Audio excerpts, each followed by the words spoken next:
Hare Krishna Prabhuji, we can start with. Okay, Mataji. My voice is clear, Mataji? Yes, yes, Prabhu. Okay, okay. So we'll start with a small kirtan and then we'll go ahead with the class.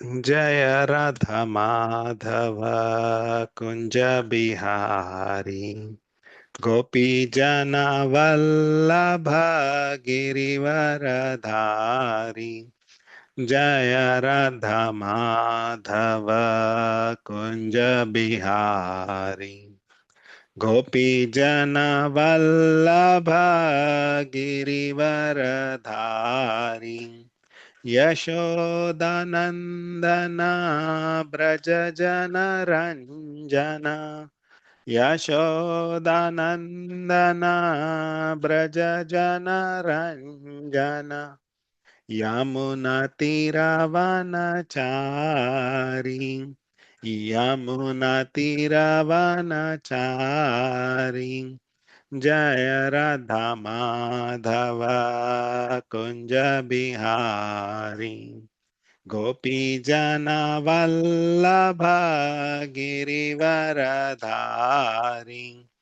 Jaya Radha Madhava Kunja Bihari Gopi Jana Vallabha Girivaradhari Yashodanandana Braja Jana Ranjana Yashodanandana Braja Jana Ranjana Yamuna Tiravanachari Yamuna Tiravanachari Jai Radha Madhava Kunja Bihari Gopi Jana Vallabha Girivaradhari Jaya Radha Madhava Kunja Bihari Gopi Jana Vallabha Girivaradhari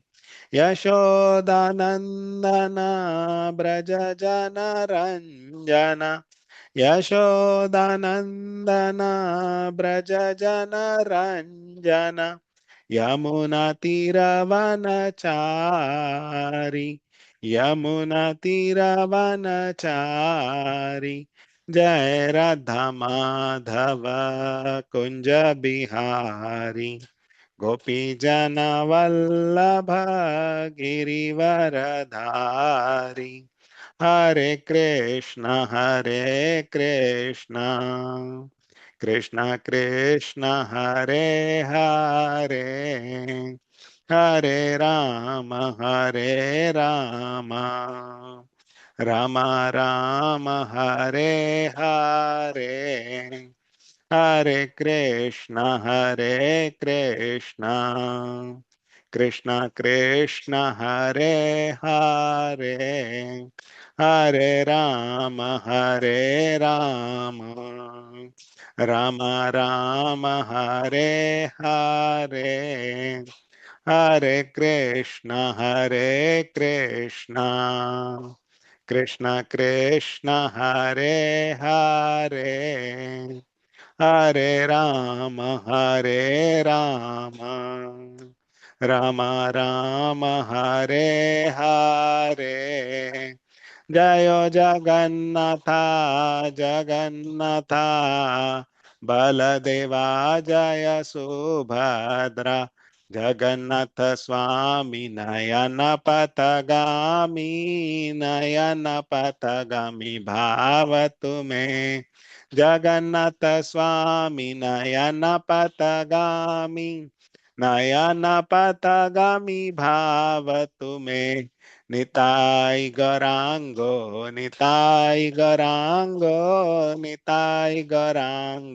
Gaurahari Nitai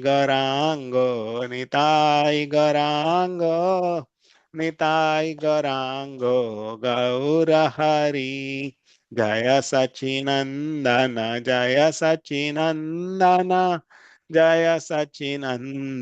Gaurahari पतितपावाना पतितपावाना पतितपावाना Gaurhari जय शालिग्राम जय शालिग्राम जय शालिग्राम जय जय शालिग्राम जय लड्डू गोपाल जय लड्डू गोपाल जय लड्डू गोपाल जय जय लड्डू गोपाल जय जय प्रभुपाद प्रभुपाद प्रभुपाद जय जय प्रभुपाद जय जय गुरुदेव गुरुदेव गुरुदेव जय जय गुरुदेव नित्य गौरा हरि बोल हरि बोल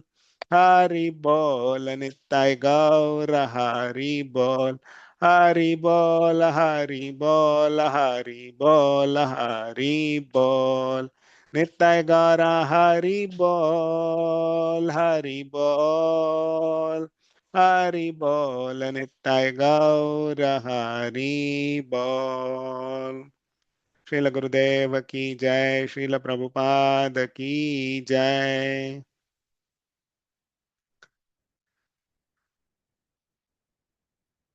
So we'll now do the prayers.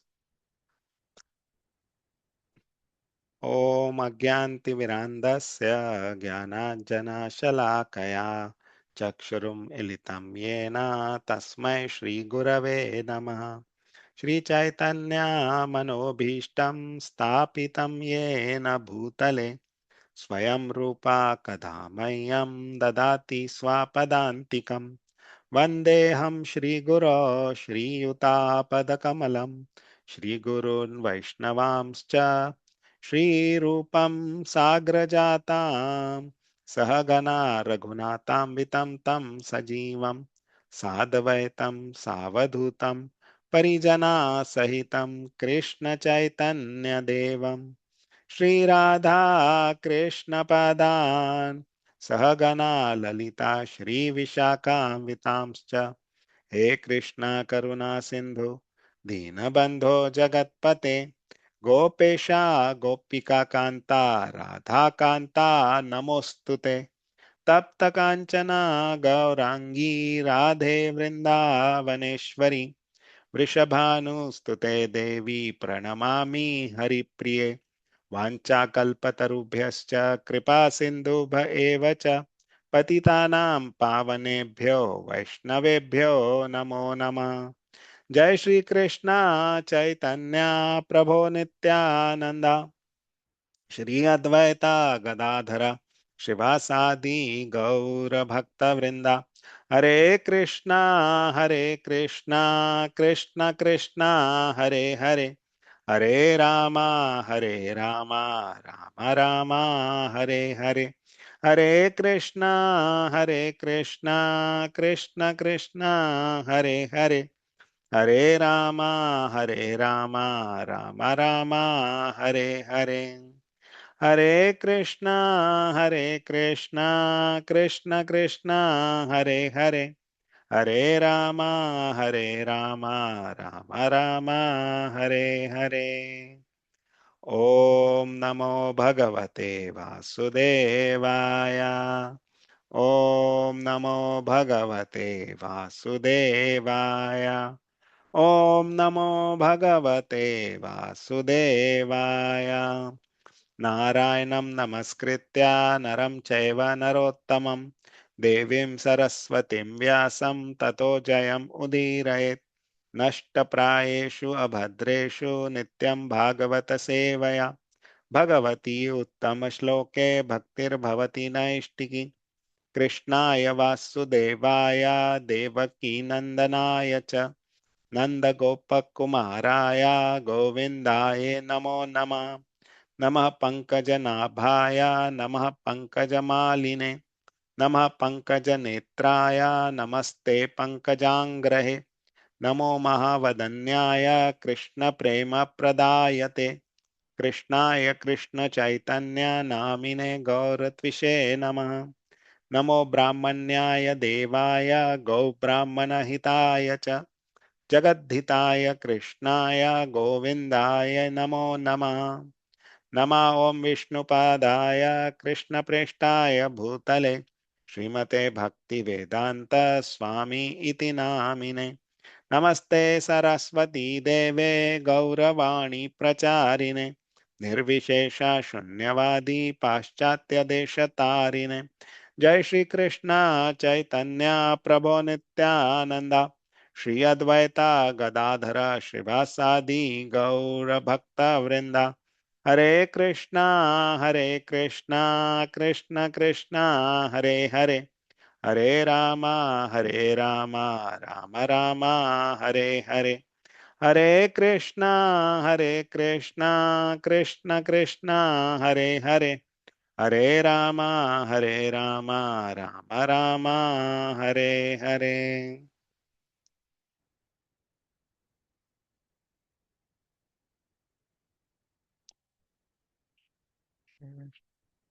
Hare Krishna Prabhuji and Mataji's Dandvat Pranam. Thank you for joining in.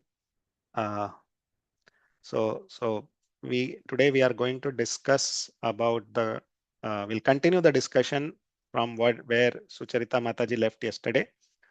So we are going to discuss about the pastimes of Lord Ramchandra.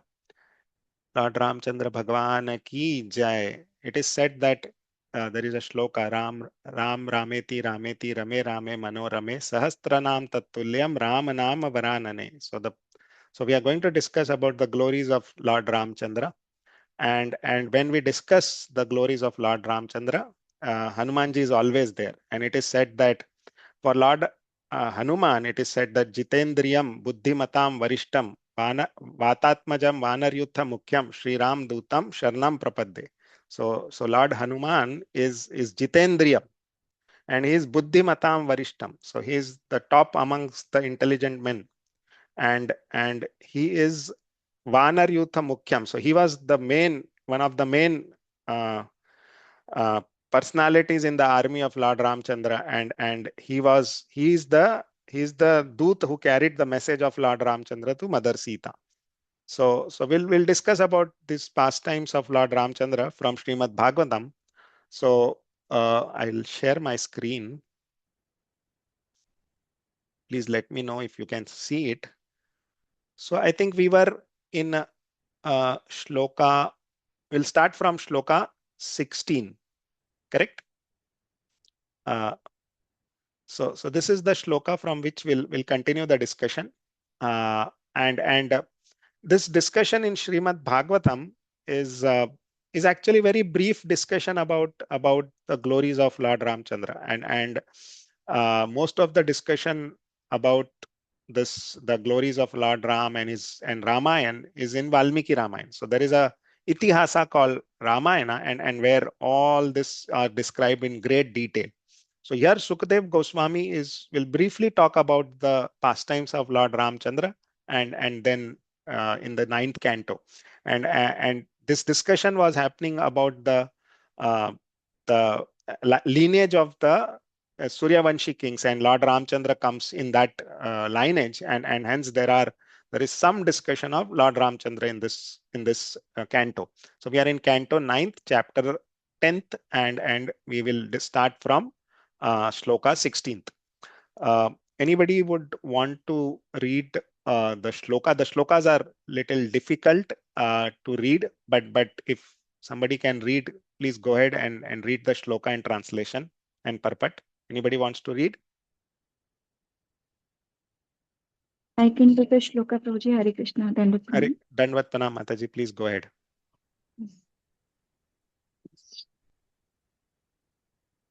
बद्वो दधौ रघुपतिर्विविधाद्रिकूटैः सेतुं कपीन्द्रकरकम्पितभूरुहाङ्गैः सुग्रीवनीलहनुमत् प्रमुखैरनीकैः लङ्कां विभीषणदृशा विशदग्रदग्धाम्. Translation and purport by Srila Prabhupada ki jai. Translation. Shukadeva Goswami said, after constructing a bridge over the ocean by throwing into the water the peaks of mountains, whose trees and other vegetation had been shaken by the hands of great monkeys, Lord Ramachandra went to Lanka to release Sita Devi from the clutches of Ravana.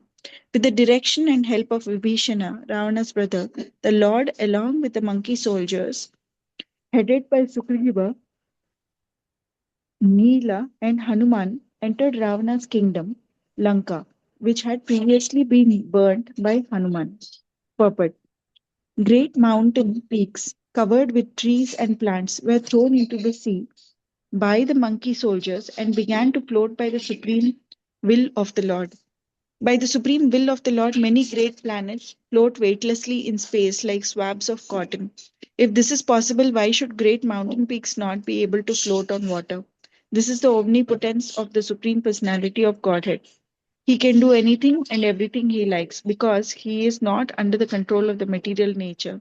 Indeed, material nature is controlled by him. Mayadhyakshena Prakriti Suyate Sacharajaram. Only under his direction does Prakriti, material nature, work. Similar information is given in the Brahma Samhita 5.62. यस्याज्ञया भ्रमति संभृतकालचक्रो गोविन्दमादिपुरुषं तमहं भजामि. Describing how material nature works, the Brahma Samhita says that the sun moves as desired by the Supreme Personality of Godhead. Consequently, for Lord Ramachandra to construct a bridge over the Indian Ocean with the help of monkey soldiers who threw great mountain peaks into the water is not at all wonderful. It is wonderful only in the sense that it has kept the name and fame of Lord Ramachandra eternally celebrated. Hare Krishna. Hare Krishna, Mataji. Thank you, Mataji. So, so previously we had seen that how the Lord waited for the ocean, the personified ocean, to come and help him.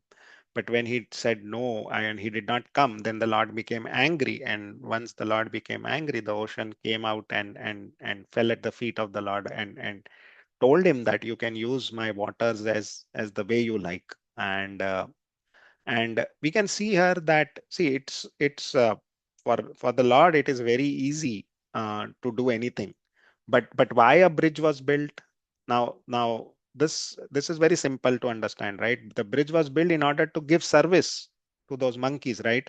And anything the Lord does, he does it because uh, he provides service to us, and once we serve him, he becomes happy, and once he becomes happy, everything becomes happy. So the purpose here to build the bridge is to give service to these monkey soldiers, and that's why the Lord asked them to build a bridge. Otherwise it's very easy for the Lord to get things done, right? As mentioned here also, it is very easy for him to do anything and everything. So as you can see here, it is mentioned he can do anything and everything he likes. But then he is asking a bridge to be built because so that service can be given to everybody. And see, the very simple thing is, like, generally in this material world, when you are serving somebody, the person whom you are serving gets benefited. But in on the spiritual platform, right, when you serve the Lord, you get benefited. The Lord does not get benefited in any way, but we get benefited when we serve the Lord. So that's a big difference between when you do material service or you serve the material nature, and when you serve the Supreme Lord, that the one who is doing the service gets benefited rather than the one who is being served. So that's the big difference. And that's why the Lord has provided that, asked the monkey soldiers to build the bridge. And you can see here there is a mention of I think Neela. Neela is the son of Agnidev, and he was one of the main commanders of the Vanar Sena. And he was sent along with Hanuman to the southern part, to the southern direction, to find Mother Sita. And Neela is his body complexion is actually bluish in color, and that's why he's named as Neela. And Neela is one of the monkeys who is capable of jumping across the ocean, the ocean between South India or Rameshwaram to Lanka. But finally Hanuman went in search of Sita. But Nila is also one of the powerful monkey generals in the army of Sugriva, and he was sent to the southern direction, as I mentioned. Uh, and his There is another one called as Nala. Nala is the one who is the chief architect of the bridge which was built. He is the son of Vishwakarma, and he is credited with building the bridge. Who is designing the bridge and building the bridge. So Nila and Nala, these are mentioned, and Nila is one of the great generals. So we'll go further. Uh, so as it is mentioned here, nothing is impossible for the Lord. It is said that he can even pass an elephant through the hole in the needle, right? Where we try to put our thread. The Supreme Lord can make an elephant pass through it. So for him, nothing is impossible. And also the material nature is completely under his control. So he can get anything done. So for him, building a bridge or getting this done is very simple, but they are done in order to increase the name and fame of the Lord eternally, right? That's the point here. Let's move ahead. Text 17. Anybody wants to read?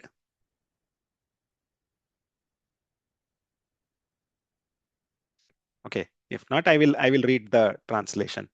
After entering Lanka, the monkey soldiers, led by chiefs like Sugriva, Nila, and Hanuman, occupied all the sporting houses, granaries, treasuries, palace doorways, city gates, assembly houses, palace frontages, and even the resting houses of the pigeons. When the city's crossroads, platforms, flags, and golden water pots on its domes were all destroyed, the entire city of Lanka appeared like a river disturbed by a herd of elephants. So the army then crosses the bridge and goes to Lanka, and then these monkey soldiers, they occupy different places in Lanka. Right now, the war is started. It's actually started, and they go and occupy all these sporting houses, granaries, treasuries, all these things. Now let's see uh, uh, what Ravana will do, right? So let's go to text 18. Again, anybody wants to read, please go ahead. Even only the translation.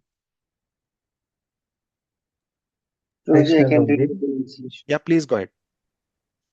When Ravana, the master of the Rakshasas, saw the disturbances created by the monkey soldiers, he called for Nikumba, Kumba, Dhumaraksha, Dhumarka, Surataka, Narataka, and other Rakshasas, and also his son Indrajit. Thereafter, he called Prashata, Atikya, Vikampa, and finally Kumbhakarna. Then he induced all the followers to fight against the enemies. Okay, so here now Ravana, who is the master of the Rakshasas, when he saw the disturbances, he called for Nikumba, Kumbha. So these are some of the Rakshasas which are mentioned here, right? Now, Nikumba and Kumbha are son of Kumbhakarna. And then Dhuma Rakshasa, I think he is the uncle uh, of uh, uh, of Ravan, maternal uncle. So he is the mama. And then Durmuka, Surantaka, Narantaka. So these are sons of Ravana from his second wife, who is known as Dhanya Malini. Okay, and then also Prahasta, Atikya, Vikampana. So Prahasta and Atikya are also sons of Ravana from the second wife, Dhanya Malini. So see, it is mentioned that there are 7 sons of Ravana. Indrajit, right? He's the eldest son of Mandodari, and he was killed by Lakshmana, right? Then there is Atikya. Atikya is mentioned here, right? Now, he is known for his enormous size and strength. Atikya is huge and strong, and he's son of Ravana and Dhanyamalini. Then Ravana also has another son named as Akshakumara. He's the youngest son from Mandodari, of Mandodari and Ravana. Basically, he went to stop Hanuman when he was disturbing the Ashok Vatika, and he was killed by Hanuman in that encounter. Then there is a mention of Narantaka here, right? Narantaka is also a fierce warrior, and he is again son of Ravana. And Nara, Nara Atanka, right? Man who can cause lot of Atanka, Nara Atanka, right? You can see how the Rakshasas are named, right? They are named after doing uh, bad work, right? Narantaka, who can create fear among the men, something like that. And he was actually killed by Angad, right? Who was the son of Vali. Then he has another son, Ravana has another son called Devantaka. Devantaka is also Rakshas and he was killed by Hanuman. Then there is Trishira and Prahasta. So Prahasta is also mentioned here, who is also son of Ravana. And Trishira is also, Trishira means three-headed. And he also fought against Lord Ram and he was killed by Lord Ram. Again, he is the three-headed demon. So you can see that Ravana and most of his family, in fact, all of his family gets destroyed in this war.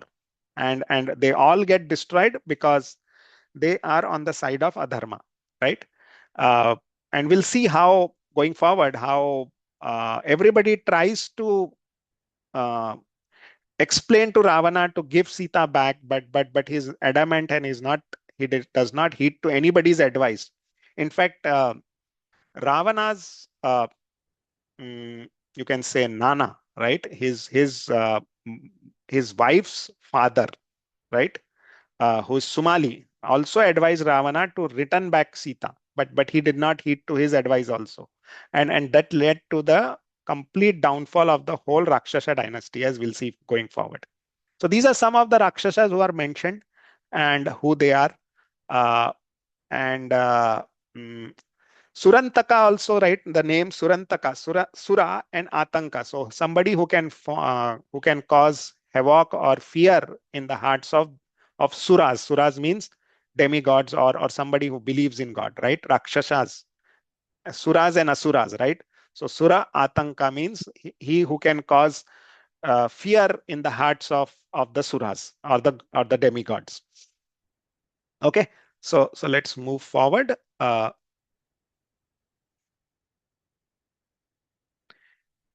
Text 19. Anybody wants to read the translation or the shloka?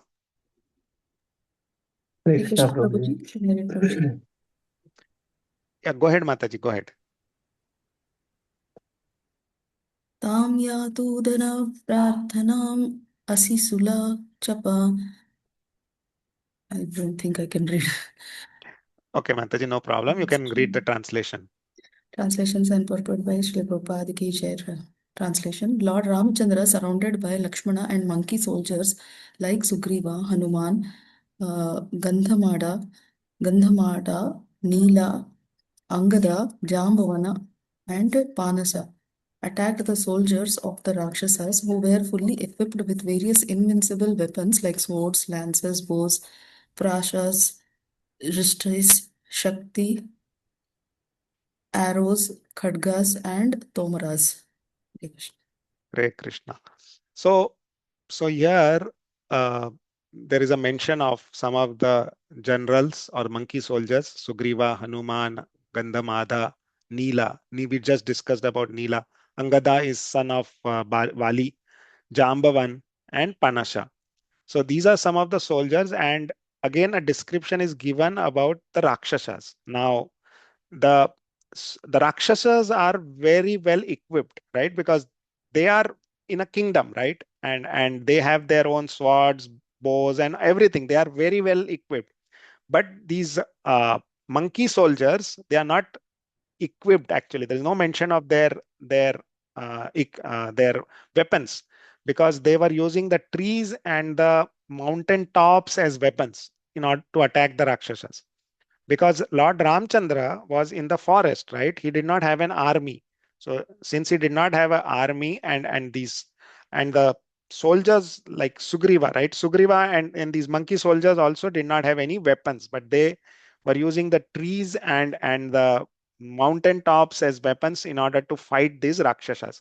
So you can see the unevenness of this battle, but still because Lord Ramchandra is present and they are on the side of the Dharma, the monkey soldiers are victorious over the Rakshasas. No, so the point here is, no matter we might have that material superiority, but then if you are on the wrong side of Dharma, you are finally destroyed. That's what comes. I mean, that's what will happen finally.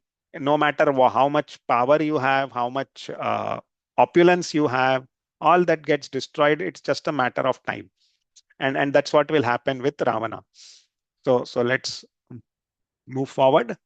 Uh, so these I mean, the swords, lances, bows. These are all specific weapons which are mentioned. Khadagas and tomaras. Khadga is like a sword which is broader, and I'm not very much aware of what is tomara, but these are arrows, and again, not much is. I could not find anything much for these weapons which are mentioned here. Uh, let's let's move ahead. 9.10.20. Uh, again, anybody wants to read? Can I, Prabhuji? Yes, Mataji, please. तेनीकपारघुपतेरभिपत्य survey द्वन्द्वं वरूथमिभपत्तिरथाश्वयोधये जघ्नुर्द्रुमैर्गिरिगदेषुभिरङ्गदाद्या सीताभिमर्शहतमङ्गलरावणेशान्. Translation and purport by Srila Prabhupada Ki Jai. Angada and the other commanders of the soldiers of Ramachandra faced the elephants, infantry, horses, and chariots of the enemy and hurled against them big trees, mountain peaks, clubs, and arrows. Thus, the soldiers of Lord Ramachandra killed Ravana's soldiers, who had lost all good fortune because Ravana had been condemned by the anger of Mother Sita. Purport. The soldiers Lord Ramachandra recruited in the jungle were all monkeys and did not have proper equipment with which to fight the soldiers of Ravana. For Ravana's soldiers were equipped with weapons of modern warfare, whereas the monkeys could only throw stones, mountain peaks, and trees.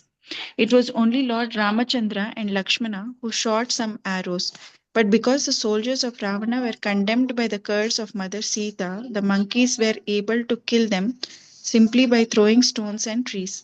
There are two kinds of strengths, Daiva and Purushakara. Daiva refers to the strength achieved from the transcendence, and Purushakara refers to the strength organized by one's own intelligence and power. Transcendental power is always superior to the power of the materialist. Depending on the mercy of the Supreme Lord, one must fight one's enemies, even though one may not be equipped with modern weapons. Therefore, Krishna instructed Arjuna, Mam Anusmara Yudhyacha. Think of me and fight. We should fight our enemy to the best of our ability, but for victory, we must depend on the mercy of the Supreme Personality of Godhead. Hare Krishna. Hare Krishna, Mataji, thank you. So here we can again see that they are not equipped with good weapons, but then they are still able to win because the strength of the soldiers of Ravana was, they were condemned, right? They were condemned by the curse of Mother Sita, and the monkeys were easily able to kill them, right? Mother Sita is goddess of fortune, and and uh, and she cursed Ravana, saying that since you have captured me and you are trying to enjoy me, whole of your dynasty will be destroyed, and that's what finally happens. Um, uh, and uh, so you can see the unequal battle between these two sides, right? The other side is very well equipped, and one of the sides does not have any weapons, just they have some stones, mountain peaks, and trees, but still they are able to win. And there is an important point mentioned here, that there are two kinds of strength, Daiva and Purashkara, right? So Daiva refers to the strength achieved from transcendence. So the strength which we get by doing our spiritual practices, right? That is Daiva Shakti, right? So you can see, right? Sometimes we ourselves get surprised, right? How am I able to do this? That's because of that Daiva Shakti which we get from the spiritual practices which we do. And we have countless examples of this Daiva Shakti, right, in our movement. We can see that, right? How Prabhupada at the age of 70 was able to build ISKCON, right? It is not easy, right? With no resources available, he was able to build this organization and was able to establish 108 temples and all of this. So that is all coming from this Daiva Shakti, which is coming strength achieved from transcendence. He was able to do all of that. He was able to sustain all of this based on this strength. And Purashkara refers to the strength organized by one's own intelligence and power. So you can think of it like this material strength, right? You might have a strong body today, but as time passes, all of this goes away. So the material strength essentially goes down with time, and the effect of time can be clearly seen on this other strength, which is mentioned here, the strength or which we obtain by our own intelligence, right? As we get old, our intelligence and power and everything goes down. So the material strength which we have actually diminishes, but the spiritual strength or the strength obtained from transcendence, it actually keeps on increasing. It never goes down, right? So that's the difference which is mentioned here, a very important point. And since the soldiers of Lord Ramchandra were getting this strength from transcendence, and also because the soldiers of Ravana were cursed by Mother Sita, they were no match actually for the Vanar Sena, right? So the monkeys were easily able to defeat them based on the strength which they achieved from transcendence, or because they were serving Lord Ramchandra, they got that strength and they were easily able to defeat the other army. And how they defeated it, we'll see going forward. Okay, let's go ahead. 9.10.21. Anybody wants to read? There is no purport here. Hare Krishna Prabhuji. Yeah, Hare Krishna Prabhuji, go ahead. You want to read the shloka or translation only? Translation Prabhuji. Okay. Translation Srila Prabhupada, Srila Prabhupada Ki Jai. Thereafter, when Ravana, the king of Rakshasas, observed that his soldiers had been lost, he was extremely angry. Thus, he mounted his aeroplane, which was decorated with flowers, and proceeded towards Lord Ramchandra, who sat on the effulgent chariot brought by Matali, the chariot driver of Indra. Then Ravana struck Lord Ramchandra with sharp arrows. Hare Krishna. Hare Krishna. Thank you, Prabhuji. So now, see, this all this shlokas or whatever Shukdev Goswami is talking about, this is from the Yuddha Kand, right, of Ramayana, and he's describing the battle in very brief. So there is a mention of some of the Rakshasas and how they are destroyed and all of that, right? So the story goes like this, right? That Sugriva actually becomes very small, just like an insect. He becomes very small and actually goes to Ravana and he starts spitting on Ravana, right? So Ravana being Ravana, he's very proud of himself, right? Ravana is very proud of himself, and and he was looking in the mirror that, oh, I am very strong and all that, and Sugriva goes as a small insect and is trying to spit on him. Okay, so Ravana sees, how is this? From where is this water coming, or what is happening? Then he realizes, oh, somebody is spitting on him, and then he tries to find out and then tries to capture Sugriva, but Sugriva escapes. And Lord Ram, when he comes to know that what Sugriva is trying to do, he tells Sugriva not to do all these things, uh, and and at that time, actually, Lord Ram, he wanted, Lord Ram wanted to give a last chance to Ravana. So he sends Angad as a messenger to Ravana, as a last resort, saying that if you still return Mother Sita to me now, I will forgive you, and I will also protect you from any further harm. So Angad actually goes to Ravana, taking this message, and Angad goes to the Sabha, or the king, Ravan, and then tells him this. But Ravana, being very proud, does not want to hear any good advice from anybody. And so Angad actually introduces himself as, I am son of Vali. And hearing Vali's name, Ravana is very surprised actually. So he asks Angad, where is Vali? Where is Vali?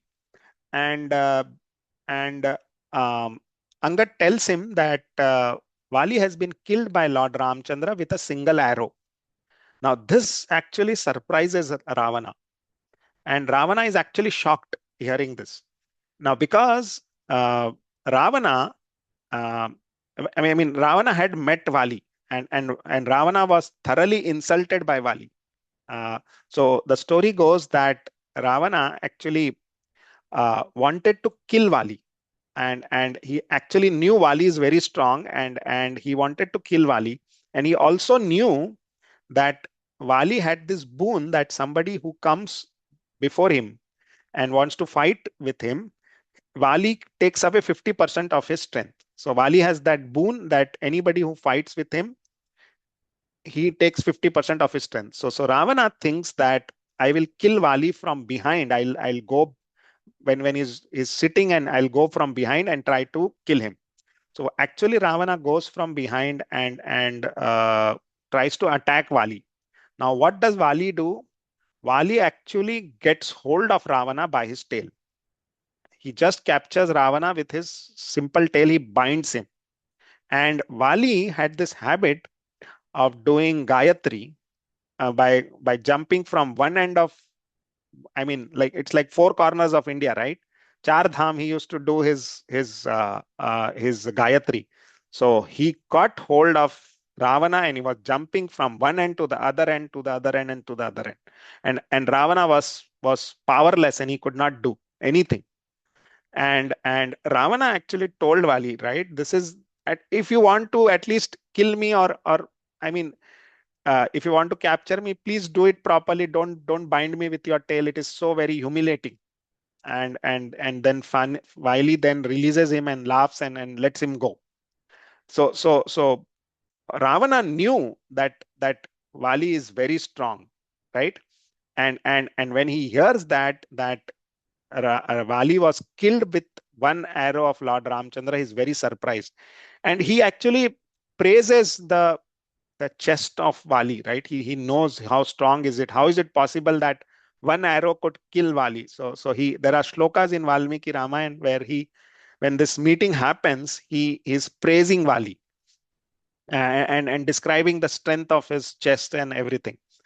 Uh, so when this happens, now what happens is Angad puts his foot down on the ground and tells Ravana that if you try to move this foot, and just to demonstrate his own strength, and the strength of the army of Lord Ramchandra, to hammer that point that you cannot fight Lord Ramchandra, Angad challenges Ravana to say that, try to lift my foot, and if you can do it, let's see.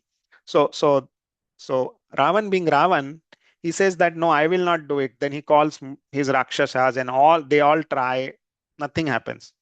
Then Angad again challenges Ravana, saying that, forget about my foot. I will just put my thumb on the ground, and you try to lift that.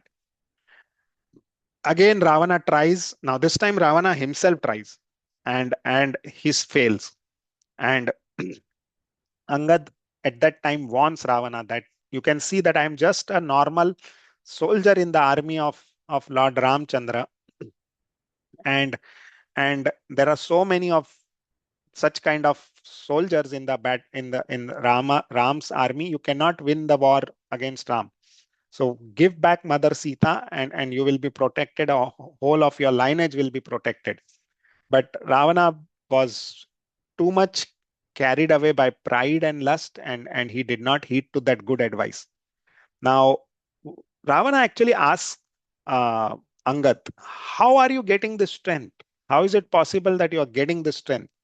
So Angad says that I am holding my breath and I'm just chanting the names of Lord Ramchandra, and that is from where I'm getting that strength. And that same strength is still accessible to us in the form of the holy name, provided we have that faith. So taking the names of the Lord can provide us the same strength that was available to Angad. He simply said that I am holding my breath and taking the name of Lord Ram, and that's why I have this strength. And Ravana is very much surprised. So Angad then goes and leaves the palace, giving the message. And after that, Ravana realizes that he now needs somebody to help him, so that he can at least fight Lord Ramchandra. So again the story goes that Ravana then goes to Bali Maharaj, because Bali Maharaj also is a demon, as we know, but he's a great devotee of the Lord. So Ravana then goes to Bali Maharaj. Now, Bali Maharaj is living in Sutala Loka. So Ravana goes there and he tries to enter the kingdom of Bali Maharaj. And who is standing on the door? Vaman Dev is standing on the door of Bali Maharaj. So so so again, Ravana being Ravana, he's very proud and just wants to enter without taking any permission or anything. But then Bali Maharaj stops him. Now again, he sees a dwarf, right? Vaman Dev is a dwarf, so he thinks, how can he stop me? So he just tries to barge in, but then the Vaman Dev stops him, and then Ravana tries to become very small. He tries many tricks. He becomes invisible, so on and so forth. But then he just cannot enter. But then Vaman Dev realizes that this person is going to be killed by Lord Ram, so he just allows him to go. And then Ravana goes to Bali Maharaj, and Ravana then tells Bali Maharaj that I am going to fight a war, and can you help me, and so on and so forth. So Bali Maharaj takes him. He takes him to his kingdom and shows him a big mountain of gold, big mountain of gold, uh, and and uh, and tells him to lift it. If you want, take this and go. I mean, if you want something from me, right? I mean, as a help, because Ravana is very much attracted to gold, and then he shows him a very big mountain of gold. So he tells him, you lift this and you go. Now Ravana tries to lift it with both his hands, and then ask him, he wants to lift it and go. But then Ravana is not able to lift that mountain.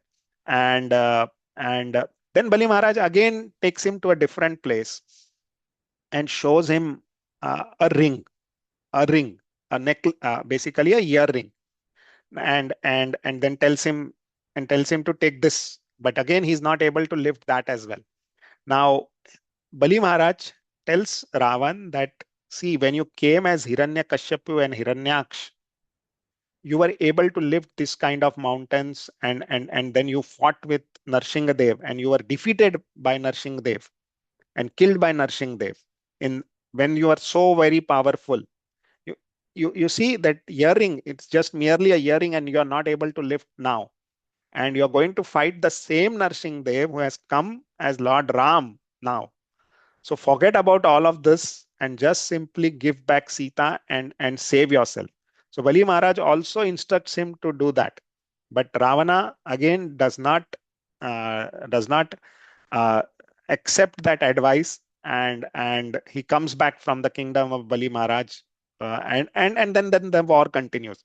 So what I'm trying to say is that he got very good advice from multiple people to give back Sita, not just, I mean, his own wife Mandodari, his own uncles, they advised him to give back Sita and and not fight Lord Ram. But then Ravana did not heed to any of this advice and went ahead and fought with Lord Ramchandra. And here it is mentioned that there is a chariot bought by Matali. Matali is actually the chariot driver of Indra, and he brought the chariot of Indra. See, Lord Ram was in the forest and he did not have any chariot, so he was fighting on foot. And now, in order to fight with, because Ravana is coming on a chariot, Lord Ramchandra also needs a chariot, and that's where Indra gives his chariot, and that chariot, as it is mentioned here, the chariot driver of Indra, and Lord Ramchandra, on seeing the chariot, actually holds his hand in front of the chariot and circumambulates the chariot, just to show his humility and his basically is trying to thank Indra by circumambulating the chariot, right? And then there is this battle between Ravana and Lord Ramchandra. So let's see what happens. So text 22. Anybody wants to read this? Hare Krishna Prabhuji, I'll read. Yeah. Translation. Lord Ramachandra said to Ravana, "You are the most abominable of the man-eaters. Indeed, you are like their stool. You resemble a dog, for a dog steals eatables from the kitchen in the absence of the householder. In my absence, you kidnapped my wife, Sita Devi. Therefore, as Yamraj punished sinful men, I shall also punish you. Are the most abominable, sinful, and shameless. Today, therefore, I, whose attempt never fails, shall punish you." Purport. Yeah, Mataji, go ahead. Nachadaivat param balam. No one can surpass the strength of the transcendence. Ravana was so sinful and shameless that he did not know what the result would be of kidnapping Mother Sita, the pleasure potency of Ramachandra. This is the disqualification of the Rakshasas. Asatyam aparistham te jagat aur ahur anishwaram. The Rakshasas were unaware that the Supreme Lord is the ruler of the creation. They think that everything has come about a chance by or accident, and that there is no ruler, king, or controller. Therefore, the Rakshasas act independently. As they like, going even so far as to kidnap the goddess of fortune. This policy of Ravana's is extremely dangerous for the materialist. Indeed, it brings ruin to the materialistic civilization. Nonetheless, because atheists are Rakshasas, they dare to do things that are most abominable, and thus they are punished without fail. Religion consists of the orders of Supreme Lord, and one who carries out these orders is religious. One who fails to carry out the Lord's orders is irreligious, and he is to be punished. Hare Krishna. Hare Krishna, Mataji. Thank you. Thank you. So Lord Ramchandra is now chastising Ravana, and he's chastising him like he's saying that you are most abominable and you are a man-eater, you are sinful, shameless. So he's being chastised, and Ravana, I mean, see that there is a very important point mentioned here. This policy of Ravana is extremely dangerous for materialist. Indeed, it brings ruin to the materialistic civilization, right? That what policy of Ravana? The policy to kidnap, right? That cheating, or see, the idea here is Mother Sita is the goddess of fortune, right? And Ravana has kidnapped her and trying to enjoy her, right?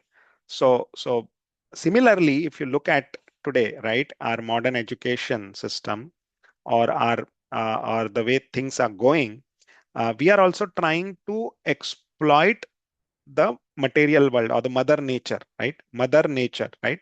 She's also divine, right? She's also divine, right? As Lord Krishna says, uh, Prakriti is divine, right? And we are trying to exploit that divine nature or divine quality, or a divine material nature. We are also trying to kidnap that, and this leads to ruin to the materialistic civilization as mentioned here, and we can clearly see this happening right today. We are trying to exploit the nature, and we are seeing the consequences of that. You can see there are so many wars going on, so many people who are unhappy, so much trouble, so much problems. We are talking about uh, uh, uh, global warming. We are talking about holes in that layer, and all kinds of problems, ozone layer, and all kinds of problems, right? All these problems, what will happen is they'll ruin this material civilization. And this is what is happening. We are trying to exploit the nature, and then we are getting the consequence of it, and that is what is mentioned here, correct? So basically, as like what we have been taught now, just try to exploit. We have been made independent, and then we think there are no consequences of what we do, and we try to exploit. One classic example is that in Vedic literature it is mentioned that anybody who poisons water must be killed. If you poison water, you must be killed. Now you can see that what we are doing to our rivers, right? There is so much pollution we are causing we are basically poisoning the water of the rivers, right? Like for Ganges, if you look at it, that right from Uttarakhand to where she flows, there is so much of chemicals being dumped into river Ganga. Is basically we are poisoning the river, right? And Vedic scriptures say that anybody who poisons water must be killed. And we can see what is happening. So it will cause that. Finally, that is what will happen. Ultimately, this materialistic civilization will be ruined because of our actions. And the only solution to this, I mean, see, nobody is talking about these problems because, or the politicians don't talk about these problems because they know it cannot be solved, right? And the only solution which is available is what is mentioned in the scriptures, becoming God civilization, right? Not godless civilization. But again, the secularism comes in and all those kinds of things. So all this is classic. I mean, it's a classic case, right? It's a We are all small Ravanas, and we will get destroyed because we are trying to capture or kidnap this material nature. And just like what happened to Ravana, is what will happen to us if we don't uh, understand or respect mother nature, right? So just like what happened to Ravana is going to happen with us as well. And that's what is Prabhupada has very secondly put that point, right? This policy of Ravana is extremely dangerous for the materialist. Indeed, it brings ruin to the materialistic civilization. Just like as Ravana's whole lineage was destroyed, human civilization will also be destroyed because of the way we are living now. And it is just a matter of time when that happens. Okay, right? Let's move ahead. Text Hare Krishna 23. Prabhuji. Dandavat Yeah, Hare Pranam Krishna Prabhuji. Dandavat Pranam Yeah, Mataji. I will Prabhuji. Go ahead. एवं क्षिपन् धनुषि सन्दितम् उत्सर्जाभानं स वज्रम् इव तद् दृढयं बिभेदा सोऽसृज वमन् दशामुखैर्न्यपतद्विमानात् दाहेति जल्पति जने सुकृतिवा रिक्तः. Translation and purport by His Divine Grace A.C. Bhaktivedanta Swami Srila Prabhupada Ki Jai. After thus rebuking Ravana, Lord Ramachandra fixed an arrow to his bow aimed at Ravana and released the arrow, which pierced the Ravana's heart like a thunderbolt. Upon seeing this, Ravana's followers raised a tumultuous sound, crying, "Alas, alas, what has happened? What has happened?" As Ravana, vomiting blood from his 10 mouths, fell from his airplane, just as a pious man falls to earth from the heavenly planets when the result of his pious activities are exhausted. Purport. In Bhagavad Gita 9.21, it is said, Kshine punye martya lokam vishanti. When the results of their pious activities are exhausted, Those who have enjoyed in the heavenly planets fall again to the earth. The fruitive activities of this material world are such that whether one act piously or impiously, one must remain within the material world according to different conditions, for neither pious nor impious action can relieve one from Maya's clutches of repeated birth and death. Somehow or other, Ravana was raised to an exalted position as the king of a great kingdom with all material opulences. But because of his sinful act of kidnapping Mother Sita, all the results of his pious activities were destroyed. If one offends an exalted personality, especially the Supreme Personality of Godhead, one certainly becomes most abominable. Bereft of the result of pious activities, one must fall down like Ravana and other demons. It is therefore advised that one transcend both pious and impious activities and remain in the pure state of freedom from all designations. Sarvopadi vinirmuktam tatparatvena nirmalam.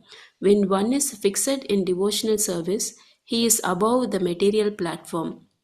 On the material platform, there are higher and lower positions. But when one is above the material platform, he is always fixed in a spiritual position. Sagunan samati taityan brahma bhuyaya kalpate. Ravana or those like him may be very powerful and opulent in this material world, but theirs is not a secure position, because after all they are bound by the results of their karmana daiva netrena. We should not forget that we are completely dependent on the laws of nature. Prakrite kriyamanani gunai karmani sarvashah ahankara vimudhatma kartaham iti manyate. The bewildered spiritual soul, under the influence of three modes of material nature, thinks himself the doer of the activities that are in actuality carried out by nature. Bhagavad Gita 3.27. One should not be proud of one exalted position and act like Ravana, thinking oneself independent of material nature's law. Hare Krishna. Thank you, Prabhuji. Hare Krishna, Mataji. Thank you. So again, the description is coming from Yuddhakand, right? So Ravana is fighting Lord Ramchandra, and there is a very vivid description in the Yuddhakand about the weapons and the arrows and everything about of these two warriors actually. So what happens is there is a demon called, so I mean, before actually Ravana comes out to fight, there are many demons who come out and fight uh, with with Lord Ram and Lakshmana and the monkeys. So there is a demon called Mohadra who comes out, he fights and then he's killed. Then Mahapurusha is another demon who's mentioned, who he comes out and fight and he's also killed. And then actually Ravan comes out after Kumbhakarna is also killed. Everybody is killed. Ravana is the one who comes out, and he starts fighting with Lord Ramchandra. And Ravana picks up what is called as Tamasa missile. There is a weapon called as Tamasa missile, right? And Ravana has that, and it is given by Lord Brahma to Ravana, and he comes out with that weapon. And then there are Lord Ramchandra has something what is called as bhala arrows. These are arrows of Lord Ramchandra, and these are very sharp arrows. And there is a description so the arrows of Ravana I mentioned to have heads of snakes, heads of dogs, crows, vultures. So such kinds of arrows are there with Ravana. And what are the arrows with Lord Ram? He has an arrow spitting out fire, cooling moon rays, or some celestial music coming out. So you can see the contrast also between the weapons of the demons and weapons with the Lord Ram. Now, what happens is as Ravana is fighting and Ram is fighting. So basically, Lord Ram shoots arrows at Ravana and tries to destroy his chariot. and actually Lakshmana is fighting, and he destroys the chariot of Ravana, and Ravana gets angry and he throws a powerful spear at Lakshman, and that spear actually pierces Lakshman's chest, and that he falls down. Lakshmana falls down, and at that time Lord Ram is very, I mean, he becomes when he sees the condition of his brother, he becomes very morose, and he's talking to Shushudbir, who is the medic. And what Shushudbir sees is that Lakshmana has not lost his luster, has not lost the luster on his face, or his body is not and the color has not changed, and all of those sorts of things he sees and says that Lakshmana is not dead. And now when this conversation is happening between Lord Ram and Sushudbir, the fighting is still going on, and then Shushudbir actually instructs Hanuman to bring a mountain, and he says that mountain has four kinds of herbs. One is called as Vishalakarna, which means that a herb which can remove arrows from the body. Then there is Swarna Karma, which Swarna Karmi actually, which a herb which when applied, if your body has become pale, the color will change and it will bring back consciousness.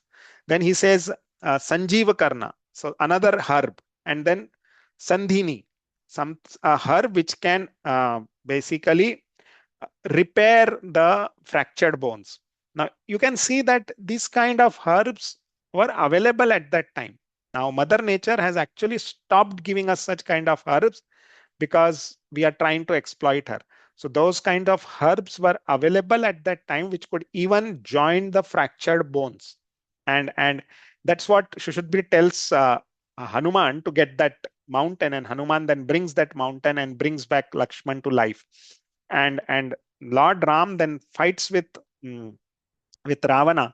He's actually cutting the heads of Ravana one by one, and but then they are again coming back.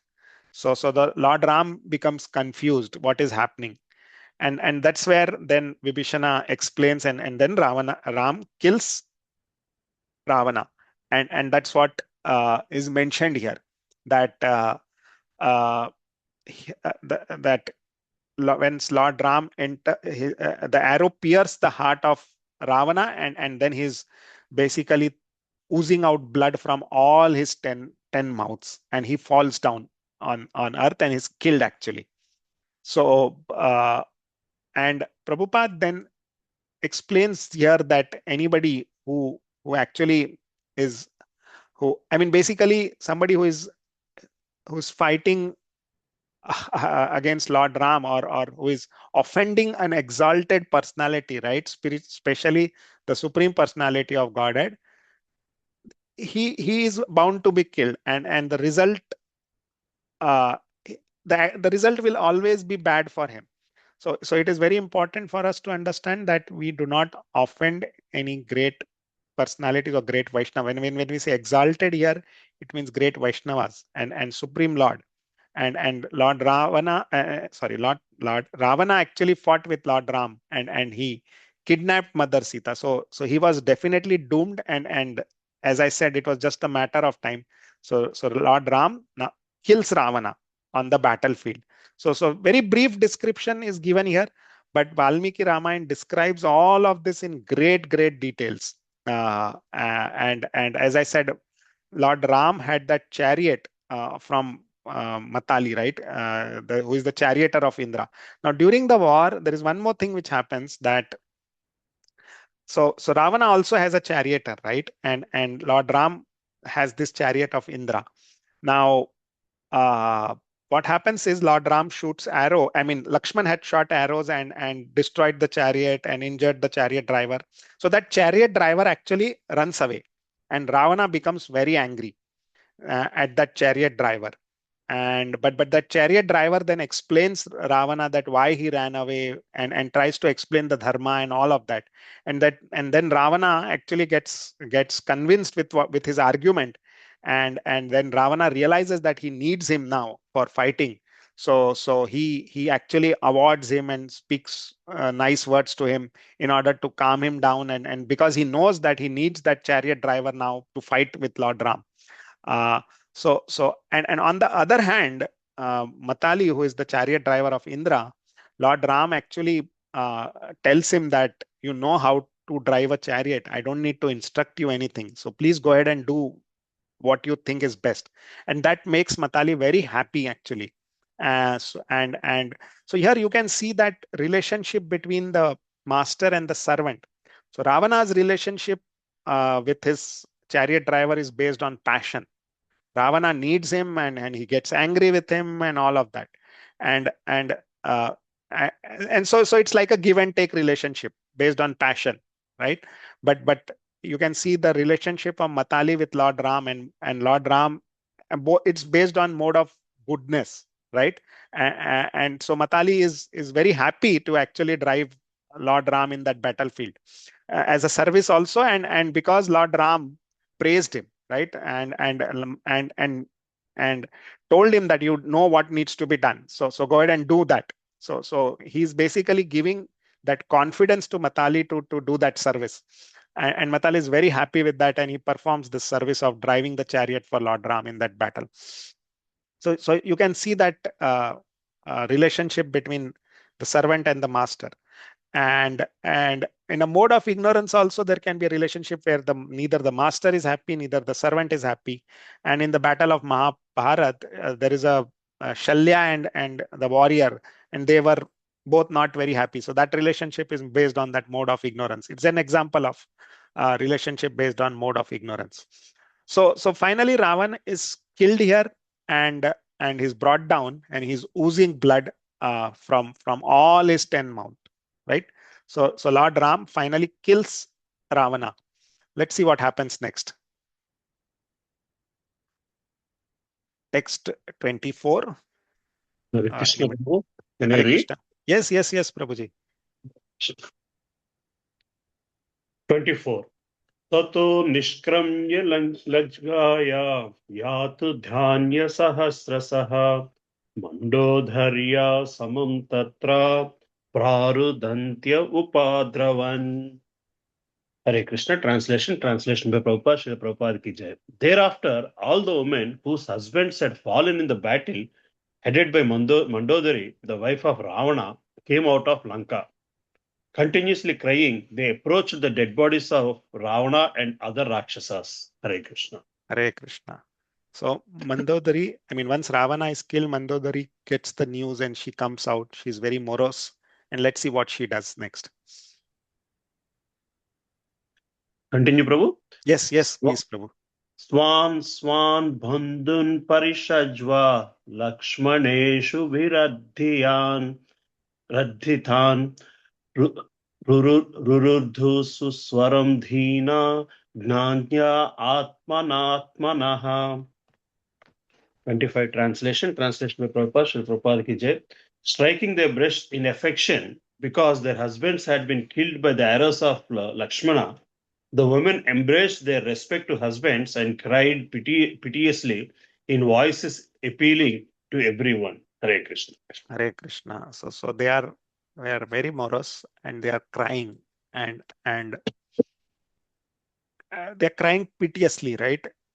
In fact, Mandodari had tried to explain to Ravana many times that what you are doing is wrong, and please return Mother Sita back.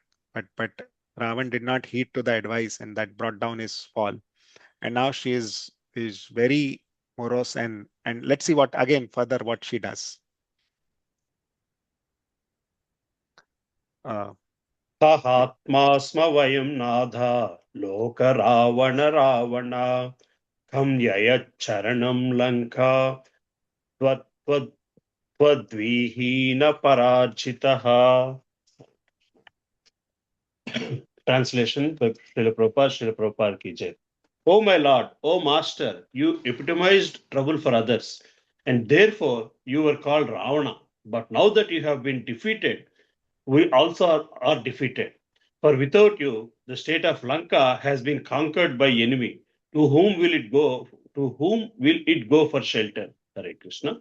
Continue the purport, Prabhu, or? Yes, Prabhu. Please go ahead. Purport by Srila Prabhupada ki jai. Ravana's wife Mandodara and other wives knew very well how cruel a person Ravana was. The very word Ravana means one who causes crying for others. Ravana continuously caused trouble for others, but when his sinful activities culminated in giving trouble to Sita Devi, he was killed by Lord Ramachandra. Hare Krishna. Hare Krishna. So Mandodari knew, right? She knew her husband was a very cruel person, and she tried to correct her as much as possible and tried to give sense to him. But Ravana did not, as we discussed, did not heed any advice, and now he's killed. And Mandodari is actually lamenting. Mandodari is a very, very chaste wife, and we'll see that in the next Parpat and Shloka. Hare Krishna. So I will read this. Okay. Oh, greatly fortunate one, you came under the influence of lusty desires, and therefore you could not understand the influence of Mother Sita. Now, because of her curse, you have been reduced to this state, having been killed by Lord Ramchandra. Not only was Mother Sita powerful, Purport by Srila Prabhupada ki jai. Not only was Mother Sita powerful, but any woman who follows in the footsteps of Mother Sita can also become similarly powerful. There are many instances of this in the history of Vedic literature. Whenever we find a description of ideal chaste woman, Mother Sita is among them. Mandodari, the wife of Ravana, was also very chaste. Similarly, Draupadi was one of five exalted chaste women. As a man must follow great personalities like Brahma and Narada, a woman must follow the path of such ideal women as Sita, Mandodari, and Draupadi. By staying chaste and faithful to her husband, a woman enriches herself with supernatural power. It is a moral principle that one should not be influenced by lusty desires for another's wife. Matvrita paradareshu. An intelligent person must look upon another's wife as being like his mother. This is a moral injunction from Chanakya Shloka 10. Matvrita paradareshu paradraveshu loshravat atmavat sarvabhuteshu yah pashyati sa panditah. One who considers another's wife as his mother, another's possessions as a lump of dirt, and treats all other living beings as he would himself is considered to be learned. Thus Ravana was condemned not only by Lord Ramchandra, but even by his own wife Mandodari. Because she was a chaste woman, she knew the power of another chaste woman, especially such a wife as Mother Sita Devi. Hare Krishna. So here we can see that Mandodari was a very chaste wife of Ravana, and Mother Sita is also a very chaste wife of Lord Ramchandra, and since Mother Sita cursed Ravana, his whole dynasty got destroyed. And Mandodari knew this because she knew the power of a chaste woman, and that's why she was continuously trying to explain to Ravana that, or trying to tell him to give back Mother Sita, but again Ravana did not listen. Now this brings us a question, right? How come a person becomes so very adamant, right? So many people giving so many advice to him, but he's still not listening. Now the explanation or the understanding could be that, right? See this, it starts with envy, right? I mean, all this the root cause is envy, because Ravana was envious of Lord Ram, because he saw him as a mere mortal, as a mere human being, and then he saw that he has a very beautiful wife. So he was envious of Lord Ram. He was envious of his opulence. He was envious of him. Now this envy resulted in lust, and then this lust, that propensity to enjoy, that I am powerful, lust, right? And that lust brings pride, that I am I'm all powerful and I need to enjoy all of this. That pride comes in. And with that pride comes illusion, that illusion of power, illusion that I must be the enjoyer, that comes in. And then from that illusion comes hatred. That hatred is what, because if anybody is a competition, right? Some competition, then you start hating him. That illusion brings hatred. And that is what Ravana had. Ravana had this hatred for Lord Ram, and he could never give up that hatred. And that is what he could not just take any action which could have helped him, and that led to his downfall. So this envy, lust, pride, illusion, and then hatred. That's what happened with Ravana, and which literally caused his downfall. Uh, and Ravana finally gets killed because of the curse, and because of the because Lord Ram, because he's going against the dharma and he's going against the supreme Lord. So he gets killed, and this purport ideal brings out the power of a chaste woman. She can protect her husband. She can do anything. Uh, it's basically uh, it she's a woman, as Prabhupada mentions here. A woman enriches herself with supernatural power, right? This statement itself tells that a chaste woman has lot of power, right? But in Kali Yuga, uh, chastity of both men and women uh, is very much questionable. And but our Vedic culture have many examples of chaste women, and how they protected their own husbands and protected their own family.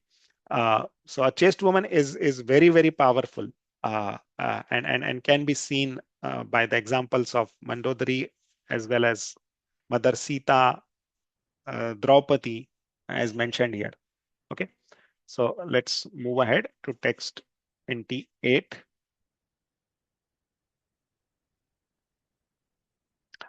Anybody wants to read?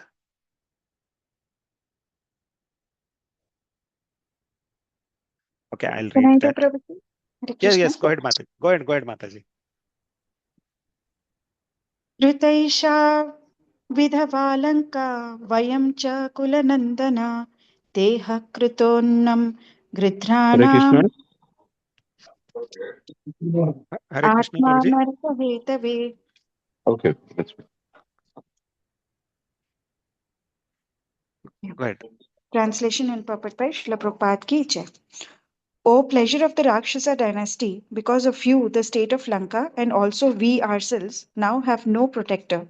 By your deeds, you have made your body fit to be eaten by vultures, and your soul fit to go to hell. Purport. One who follows the path of Ravana is condemned in two ways. His body is fit to be eaten by dogs and vultures, and the soul goes to hell, as stated by Lord himself in Bhagavad Gita 16.19. Tan aham dvishatah kruran samsareshu naradhaman क्षिपाम्यजस्रम् ashubhan asureshveva yonishu. Those who are envious and mischievous, who are the lowest among men, are cast by me into the ocean of material existence, into various demoniac species of life. Thus, the destination of godless atheists, such as Ravana, Hiranyakashipu, Kamsa, and Dantavakra, is a hellish condition of life. Mandodari, the wife of Ravana could understand all this because she was a chaste woman. Although lamenting for the death of her husband, she knew what would happen to his body and soul. For although one cannot see directly with one's material eyes, one can see with eyes of knowledge. Pashyanti jnana chakshushaha. In Vedic history, there are many instances of how one becomes godless and is condemned by the laws of nature. Hare Krishna. Hare Krishna, Mataji. Thank you. So again, I mean, you can see the the effect or of being godless, right? What happens? Ravana is condemned in two ways. His body is fit to be eaten by dogs and vultures, and his soul will definitely go to hell, right? So this is, I mean, the material, I mean, as materialistic people cannot see this, but with the eyes of knowledge, people who have got this knowledge, we can see that, right? Jnana chakshushaha, right? With this eyes of knowledge or jnana, that jnana gives us that knowledge that going against the Supreme Lord or not following the religious principle will lead to a hellish life, and it's a royal road to hell, right? Clearly, and Ravana was on it because of that hatred which we had for Lord Ramchandra, and because of that hatred, he followed that path, and the result of it is mentioned here very clearly. What will happen? And Mandodari knew this because though Mandodari was living in that same palace, living with Ravana, she was not influenced by that, right? And because she was a chaste woman, that chastity gave that power to understand what will happen, and that's why Mandodari was trying again and again to help Ravana, but he was not ready to listen. And then let's see what happens next. Text 29.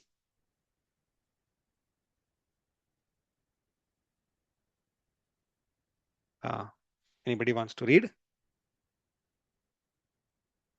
Okay. Hare Hare Krishna Prabhu. Krishna, Prabhuji. Yeah, translation. Sri Sukadev Goswami said, Vibhishana, this is the one, right? Vibhishana. Yes, Prabhuji, go ahead. Vibhishana, the pious brother of Ravana and devotee of Lord Ramchandra, received approval from Lord Ramchandra, the king of Koshala. Then he performed the prescribed funeral ceremonies for his family members to save them from the path of hell. Purport. After giving up the body, one is transferred to another body, but sometimes if one is too sinful, he is checked from transmigrating to another body, and thus he becomes a ghost. To save a diseased person from ghostly life, the funeral ceremony or Shraddha ceremony, prescribed in authorized shastras, must be performed. Ramana was killed by Lord Ramchandra and was destined for hellish life, but by Lord Ramchandra's advice, Vibhishana, Ravana's brother, performed all the duties prescribed in relation to in relation to dead. Thus, Lord Ramchandra was kind to Ravana even after Ravana's death. Hare Krishna. Hare Krishna. So now Vibhishana, who is brother of Ravana, he will perform all the ceremonies. Now, see, this is the greatness of Lord Ram, right? Even though he killed Ravana, he never hated Ravana, right? And he always wanted good for Ravana. And even after his death, he is telling Vibhishana to perform all the ceremonies so that he can be saved from hell. He was destined for a hellish life, but because of the mercy of the Lord Ramchandra, he's saved from that, because Lord Ram is advising Vibhishana to do all the ceremonies, Shraddha ceremony. So you can see this, our scriptures have, I mean, it is very important, right? I mean, you can see here also that it is very important to perform the Shraddha ceremony for all the departed souls, right? And it's not a ritual, it has to be performed, and it has great importance in our Vedic civilization. But nowadays people are not even doing this, and that's again not advisable. You can see many places where the Shraddha ceremony is mentioned, and it has to be done as prescribed in the Shastra. See, it is mentioned, right? Funeral ceremony or Shraddha ceremony as prescribed and authorized Shastra must be performed. Otherwise, what will happen? A diseased person may get a ghostly life. A person who was very sinful, if his Shraddha ceremony is not performed properly, he will definitely get a ghostly life. And a ghostly life is very painful, uh, because you are neither here nor there. Uh, and that's what, in order to prevent that from happening for Ravana, Lord Ramchandra advises Vibhishana to perform all the prescribed duties in relation to the death. And that's Lord Ramchandra is showing his mercy to Ravana even after his death. Okay. Text 30. this will be the last shloka and we'll stop here. Can I I'll read, read. Prabhuji? Yeah, go ahead, Mataji. Go ahead.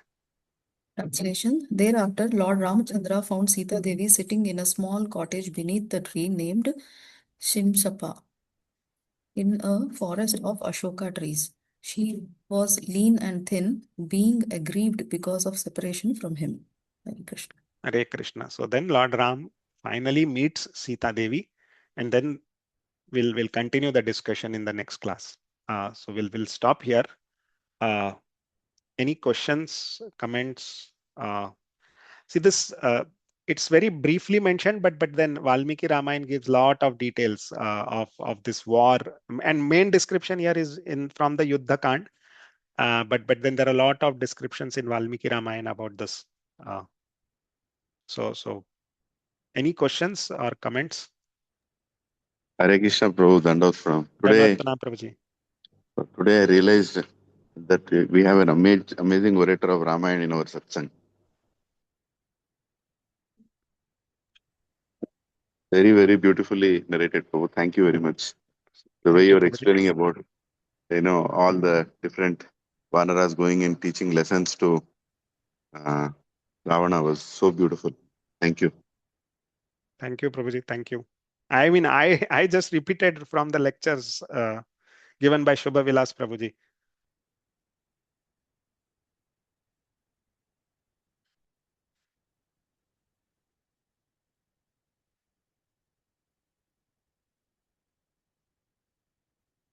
So thank you, everyone. Thank you for joining. We'll stop here. Chakalpatarubhyasya kripa sindhubhyo cha patitanam pavanebhyo vaishnavebhyo namo namah. Srimad Bhagavatam ki jai, Srila Prabhupada ki jai. Jai. Thank you. Thank you, Thank you Gachibowli very much. Dandavat Ladies ki Prabhu. jai. Hare Krishna Prabhuji, Dandal Pranam, Dandavat Excellent. Pranam. Hare Krishna, Thank Dandavat you, Prabhu. Prabhuji. Hare Krishna. Vandanam. Hare Krishna.